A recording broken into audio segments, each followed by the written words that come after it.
4月7日，當美股因關稅假新聞上演過山車行情時，博通卻以5.37%的漲幅逆勢突圍。儘管盤中曾觸及自2024年9月以來的新低，但最終以強勁的表現收盤。這場戲劇性的股價表現背後，是市場對這家半導體巨頭的複雜情緒博弈。盤後公佈的100億美元股票回購計劃，成為博通當日股價的強心劑。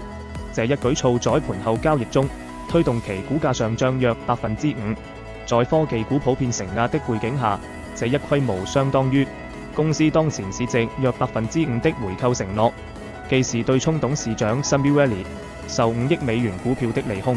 也顯露出管理層對股價被低估的判斷。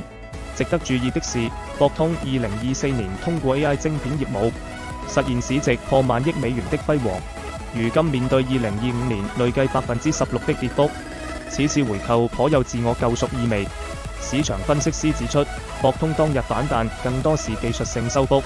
且機構可能在關稅政策不確定下選擇防守性調倉。短期看，回購計劃遇亮眼業績或支撐股價，但長期仍需面對全球供應鏈重構對半導體行業的持續衝擊。